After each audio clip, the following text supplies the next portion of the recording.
Welcome back to AM Charts, and this is the first segment of the show, the newspaper review and analysis segment. And we've been joined in the studio now by Mr. Wilcox, Alistair Wilcox.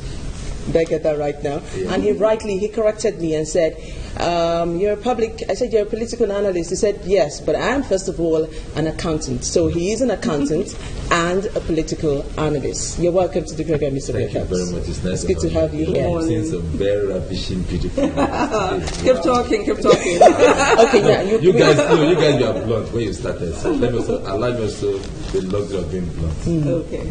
All right. Thank you. Thank you very much. Like we usually do on this program, we like to just get to the mind of our analysts when they come on the show before we go into the newspapers.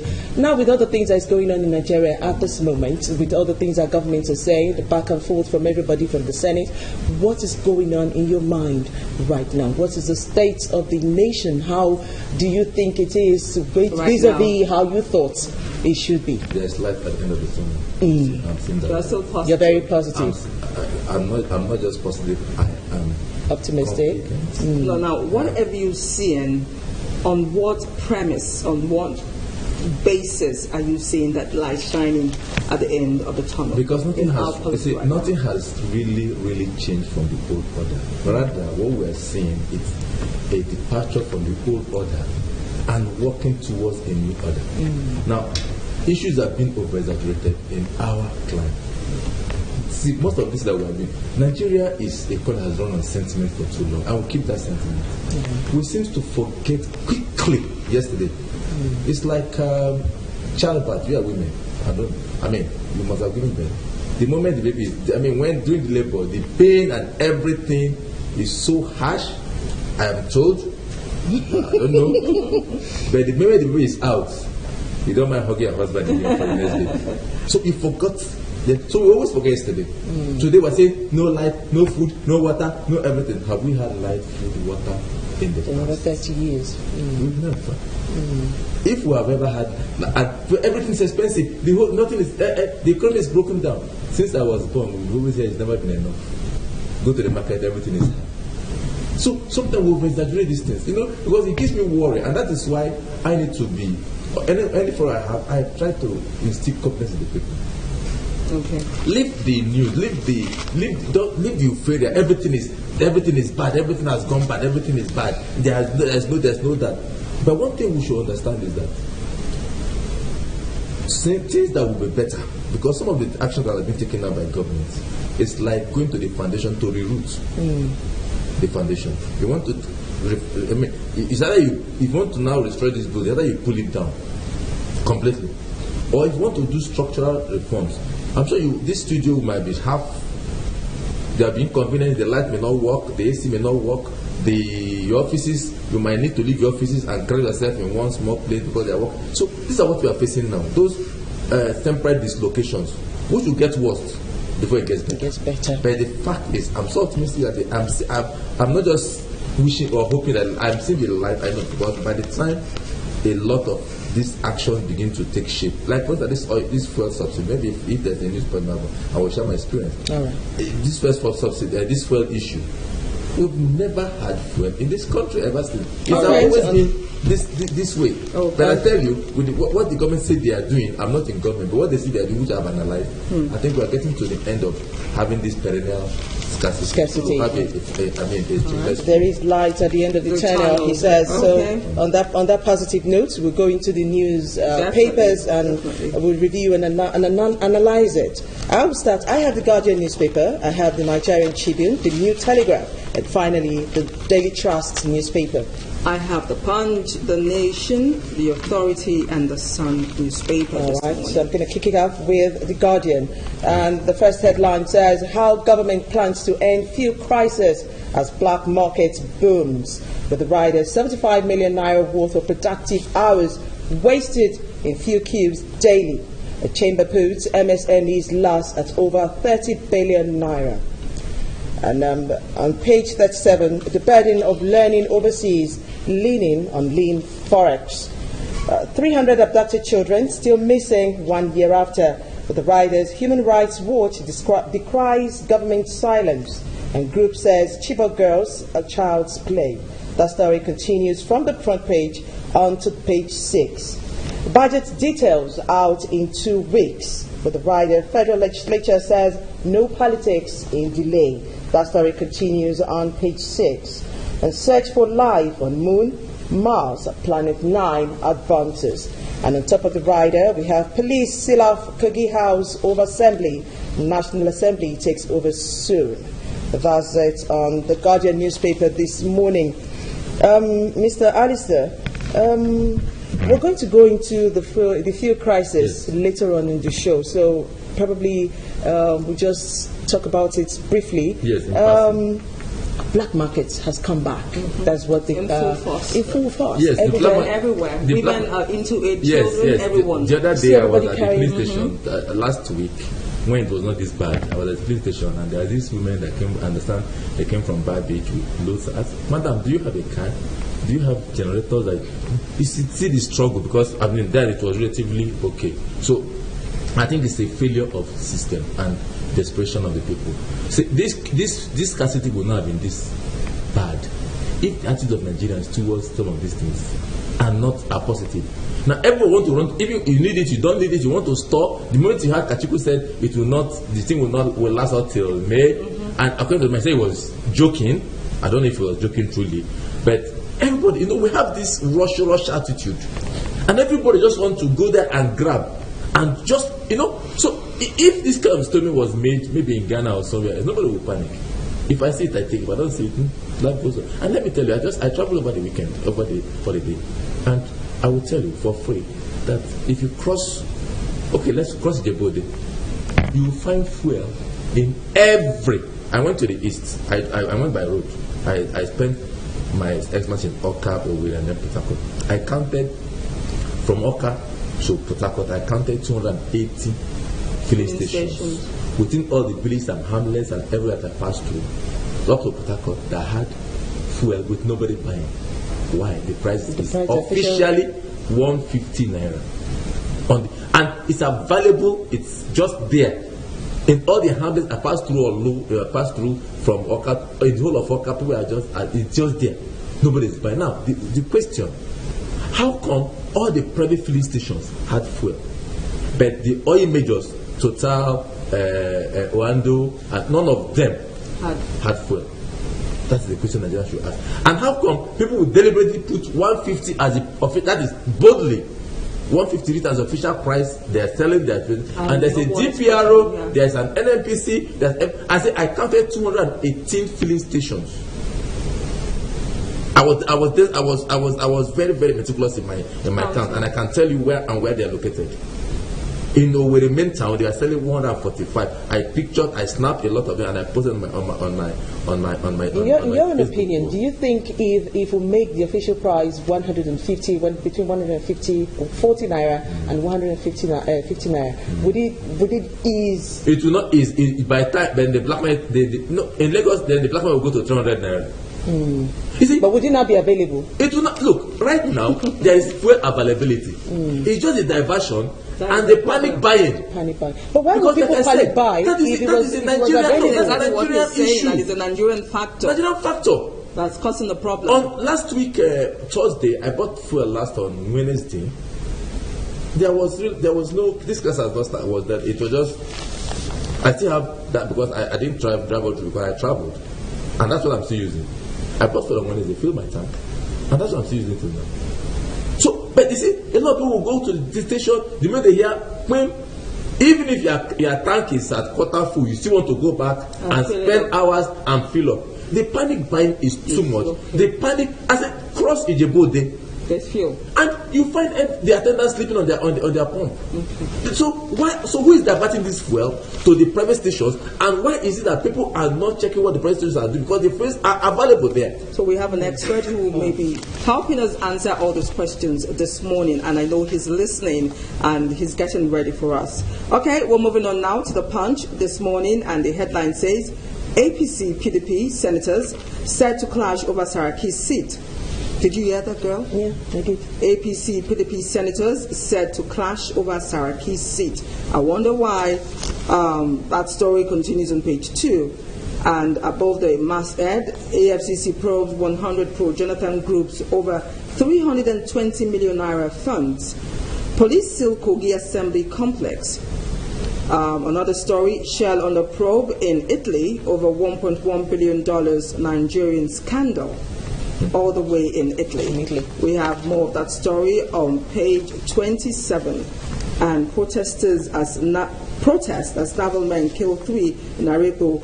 We have more story on page 4 and 5. I never slapped my deputy, says El Rufai. Boko Haram still operating in 2 local governments, says Minister.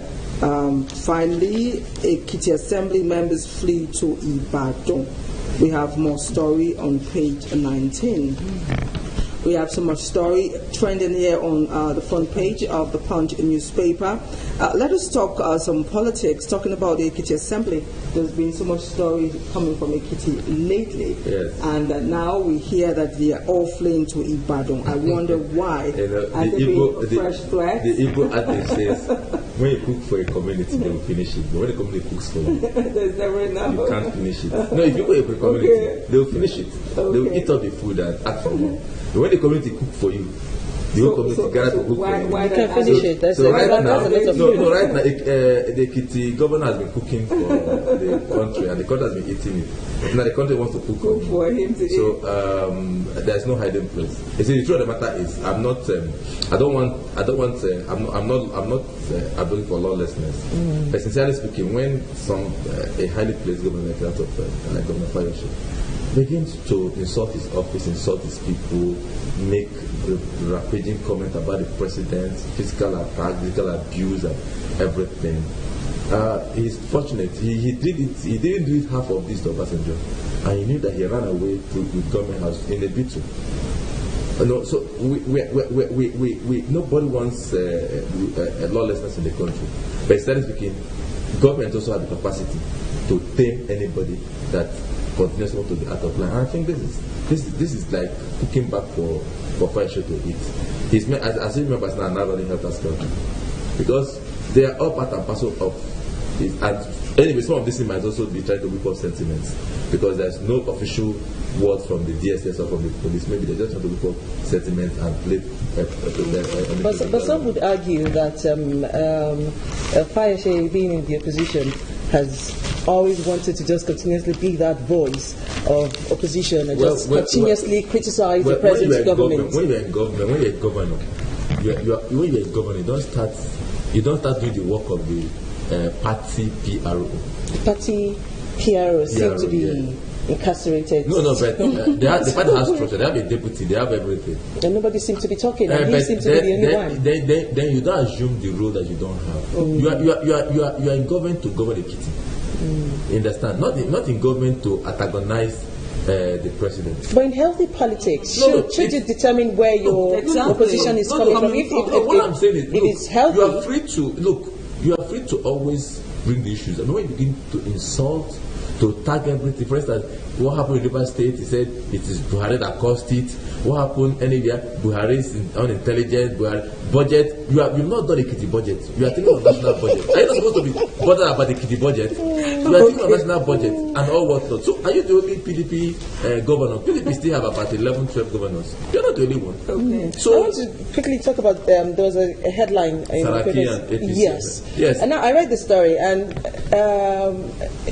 Dr. Bukola Saraki has gone ahead to get some foreign lawyers. He keeps changing his team. Sometimes he has a team of 40 lawyers. 60, and right 70. now he has foreign lawyers, trying to...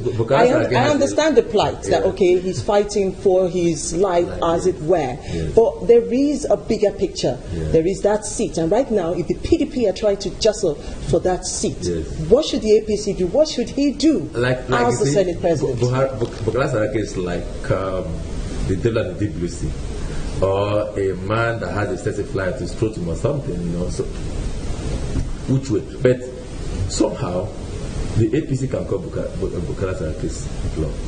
Even in the PDP, look, for me, I don't have an issue of, I don't know why it's so important as to who is the Senate President, who is not the Senate President. Yeah, if you were a party, you would not want to what political party to be. I'm not a party man. I remember a time when I remember a time when the British Parliament had Labour was in charge, the Conservative was the House Speaker. There was no time that Conservative was in charge. Labour, there's a woman, Labour was the House Speaker. You understand? Then go to US. The two houses now controlled by the Republican. We were the Democrat. So in Nigeria, I don't know why we're not learning our politics right. I don't get it. I don't just get it. 16 years of democracy, we should have come out of this madness. Look at what happened in Kogi State. Kogi has more PDP members in the House. Because the governor becomes APC. 5 APC members just organized in a shameful and disgraceful manner, overturn there. So why must you have an APC speaker in a PDP dominated house? There's no power there. There's no power. It's stupidity and it is crude. We're being crude. We're not joining the league of civilized nation. We're just remaining crude in our politics, and that's why I praise the president. He's quiet over all this matter. I can work with anybody, even if PDP become the Senate president. Okay, I don't defeat the president next day. So what is I don't see the power. I don't see anything apart from the what goes to your pocket and how you. Apart from that, what else? There's nothing else. Well, moving on quickly now to the Nigerian Tribune newspaper, and the headline says, "Budget how we related with OBJ Yaradua." That says the National Assembly. That story continues on page 2. Ekiti lawmakers vow to resist attempt to truncate Fayose's government, flee houses. That story is on page 6. On page 4, CCT Saraki flies in experts from US, Israel. On page 10, normalcy will soon return to filling stations, says Nupeng. Southwest PDP rally support for Ali Modu Sharif. That story is on page 14. How to properly register your vehicle, verify number plates by FRSC with the rider as outrage spreads over fake number plates. You can find that story on page 3. And still on the Nigerian Tribune, Shell investigated in Italy over Nigeria oil field. On page 11, declare Fulani headsmen terrorists. Benue elders tell Buhari. You can find that story on page 13, I beg your pardon. And on page 7, police seal off Kogi Assembly. And finally, on page 14 of the Nigerian Tribune, Oyo workers' ultimatum surprising and uncalled for, says the state government, with the rider meets Labour leaders today. Mr. Alistair, so many things to talk about. The budget. I think the budget is quite important. And the National Assembly, I think, they wasn't trying to put to the gallery. And I see, at this democracy, people should know that things have changed. You say how you relate with Obasanjo and Yaradua. When you send them, what do you call it? You send them budget estimate. You send them highlights, and they sign. But the president said, "I don't want to sign highlights." Now, don't forget that this budget has generated from the opposition so much controversy. They have attacked the budget, the worst prepared budget. Meanwhile, these are the same people, the same budget process that before, because of cash for money, Ghana must go settlement. Nobody knows that there was party. People are talking about rent in Asoro. There have been rent in the budget in Asoro all these years. Paid to who? I don't know. Paid to who? I don't know. There has been rent. All they just did was just do incremental budget. I mean, what they just increased the amount. The president said, let's go zero-based. But of course, zero-based budgeting is a very technical way. And the time frame was short to have gone big. So they continue on that incremental envelope-based budgeting. So, man, I think this is just the first budget of this government. Now, between now and when the next budget will be, they should start working on that zero-base. And now that a lot of questions between the budget office has been either sacked, removed, or deployed, let the fresh hands that are coming in and know that this is national. So the president is being careful not to sign something that he will still bring back, because he said the MDA should check. Should check the approved budget so that you know what the president does not have the time to check a 1,800 page document. So if the MDAs check and say okay, and then the president signs, and then tomorrow there is an issue of padding or no padding or transfer or no transfer, then somebody will be held responsible, accountable. So, and I think that's the best way to go. And the National Assembly should please up the ante and then support this president. Let us begin to do things rightly in this country. Okay, because of time, we have to move on the newspapers. The next paper is the Nation newspaper this morning. And the headline says, "Our problem with the budget by lawmakers." With the rider details stuck in omissions crisis. We have more story on page 6. And above the mask, Lagos government begins prosecution of tax offenders. Dutch investigators visit Shell over Malibu deal. We have more story on page 6 of the Nation newspaper. Ajimobi to meet with workers over strike threat. Why we fled Ekiti by lawmakers wanted by DSS. We have more story on page 5. Army to hunt down killers of Colonel. The officer has been buried. The story is right there. We have more story on page 8, and the picture of the officer is right there. 180 million Halliburton probe. EFCC bars AGF in U.S. On the foreign scene, Kerry, U.S. to invest $600 million in Nigeria. And there's a picture of a young lady, late Vivian Wilfred, widower, police speaker of a woman's death. And finally, on the Nation newspaper, federal government rakes in 500 million naira from mining licenses. Power supply dips further. I beg your pardon. Power supply dips further. We have more story on page 12. So much story on the front page of the newspaper. We already talked about the budget. Now, the Halliburton saga is still on. After years, we thought it had been swept under the carpet. Nigerians didn't hear anything about it. We actually thought that nothing would happen, and everyone involved in the Halliburton scandal will definitely walk free.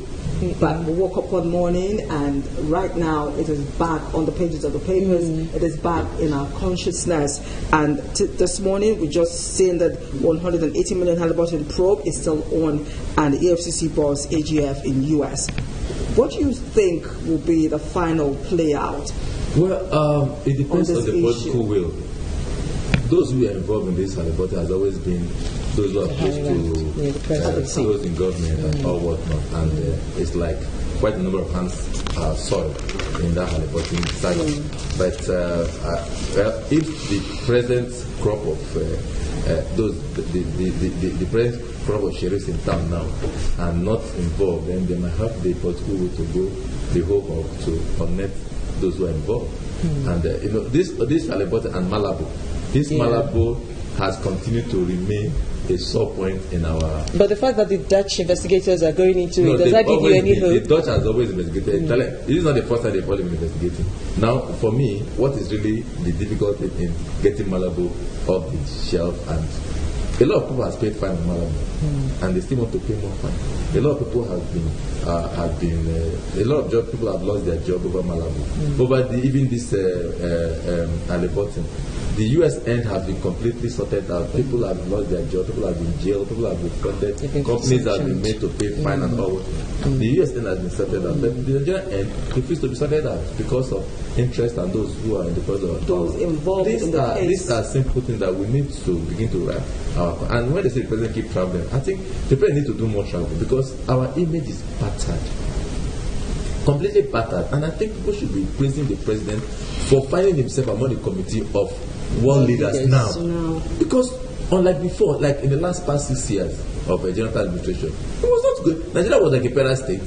But today, if you are president, in the company of Obama, Cameron, Merkel and all, Nigeria should be proud of it. And so, not to be say he's traveling too much, sit at home and do it. And what does the president see that? What does the president go and go to the kitchen and bring food? So, and you can work from anywhere. As far as this country, where you can work from anywhere today. The president of America can work from Air Force One. It's built to. The capacity can run on Air Force One for 24 hours. He can do anything from there. So these are the issues. So I think we should sort out this Halliburton, sort out this Malibu, and then put them here. All right. Thank you very much, Mr. Alistair. I'm going to move on quickly now to my last two newspapers, the New Telegraph and the Daily Trust.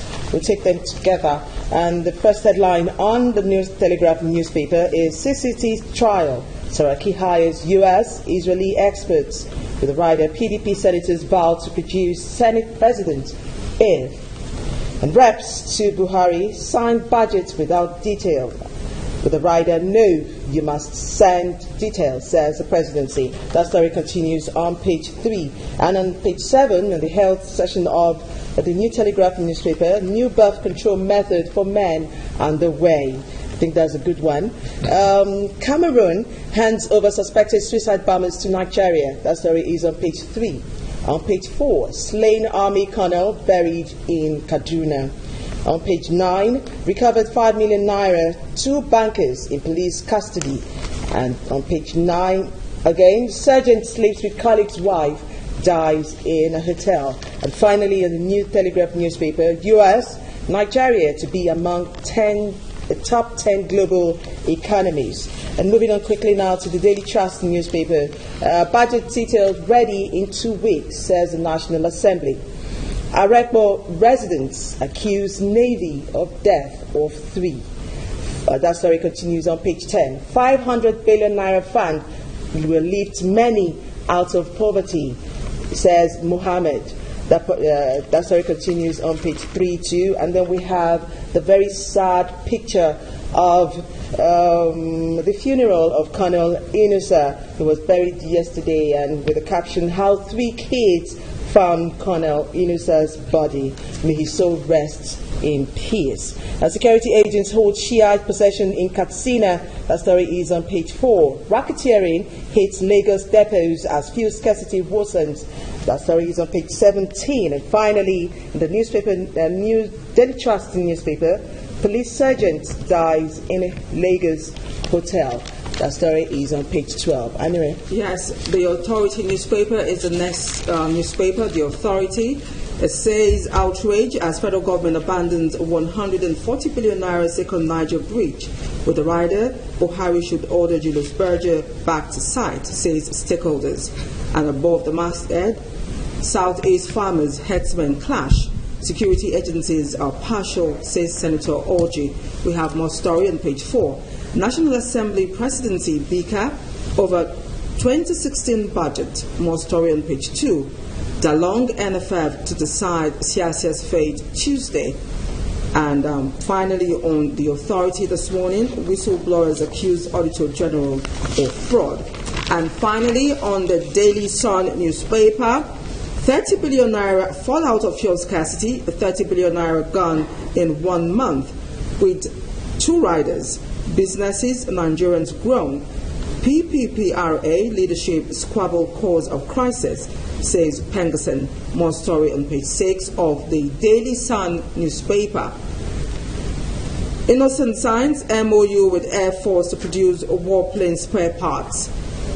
Zeke's wife eulogizes ex-IGP Adeusi on the Daily Sun newspaper. NAB suicide bomber not missing schoolgirl, says Chibok parents. NAB suicide bomber not missing schoolgirl, says Chibok parents. Page 12. And finally, PDP senators boast will produce Senate President if. With the rider, Saraki flies in experts from U.S., Israel.